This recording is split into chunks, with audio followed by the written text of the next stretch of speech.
Hey guys, welcome back to my channel, Vaccines for All. Make sure you follow my Twitter page at Vaccines for All, and you check out my SoundCloud page, which is also at Vaccines for All. Today in this vlog, we're actually going to be talking about not vaccinations per se, but the kind of why we're experiencing a drop in vaccination rates, which would be the anti-vaccination movement and the propaganda that they use in order to further their agenda. So today in this vlog, we're going to be first looking at the roots of anti-vaccination propaganda, why anti-vaccination rhetoric is powerful, and the results of the proliferation of anti-vaccination sentiment. So first, because we're looking at the roots of anti-vaccination propaganda, it's pretty important to figure out, how it started.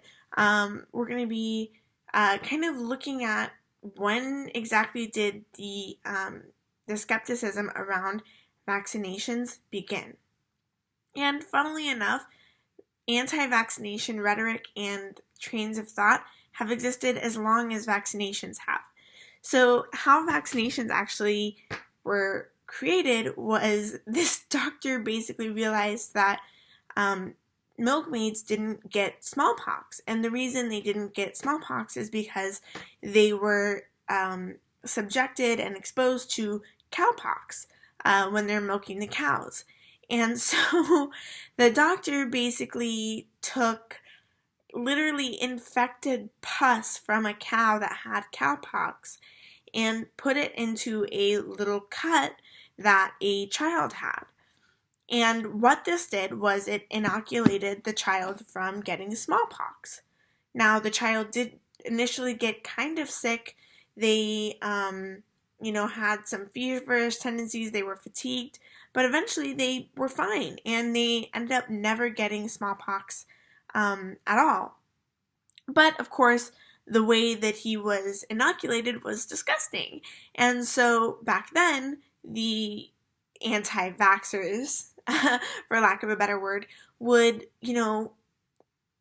carry into that fear of, wow, it's literally cow pus, and that's disgusting, it's unsanitary. Some would even say that it was blasphemous.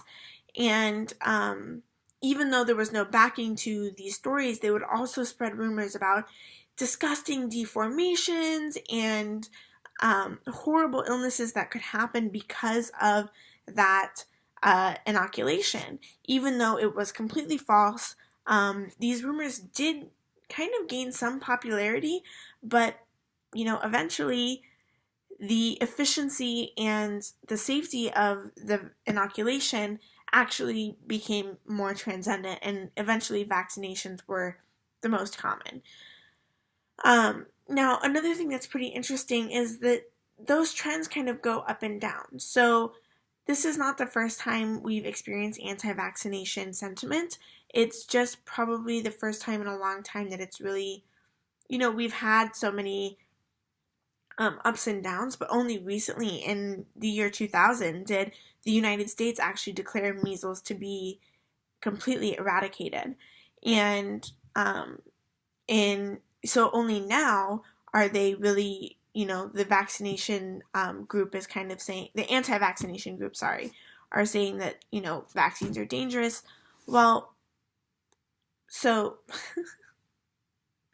basically, there are up and down trends. Right now we're in upswing, and that's being exacerbated because we have a lot of measles outbreaks and outbreaks of different diseases.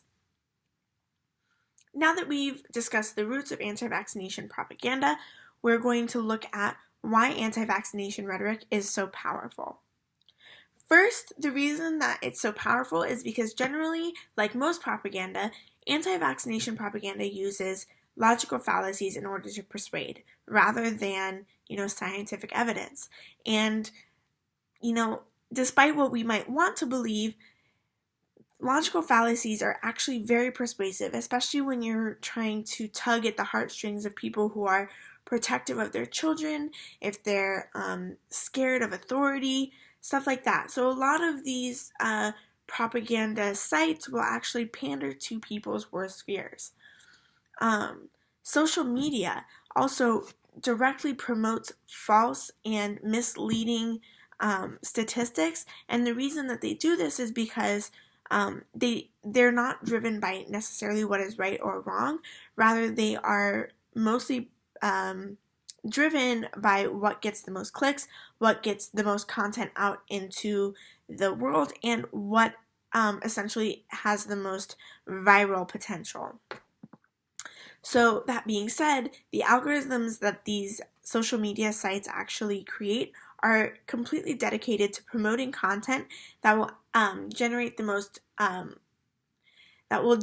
most money and the most clicks from their viewers.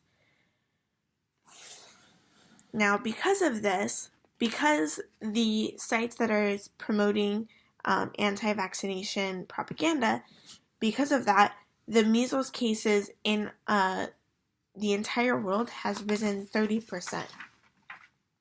So I think it's clear to say that the powerful use of social media, coupled with the growing distrust of doctors, has helped the anti-vaccination movement tremendously. Okay, so now that we've looked at why anti-vaccination rhetoric is so powerful, we're going to look at how the anti-vaccination propaganda is actually affecting the U.S. And currently, in the U.S., the number of measles cases is at an all-time high. In 2000, like I stated earlier, it was actually considered eliminated from the U.S. But right now, there are over 700 cases that have been reported in the United States alone. Now, that's a pretty troubling statistic. And so I think from just that alone, we can see that there is a troubling trend in the United States of listening to arguments that are not founded in scientific evidence, but rather emotional pleas and logical fallacies. So today we covered the roots of anti-vaccination propaganda, why it's effective, and the effects of anti-vaccination propaganda right now. I hope you learned something, and I hope you enjoyed today's video. So don't forget to stay informed and stay healthy. Bye!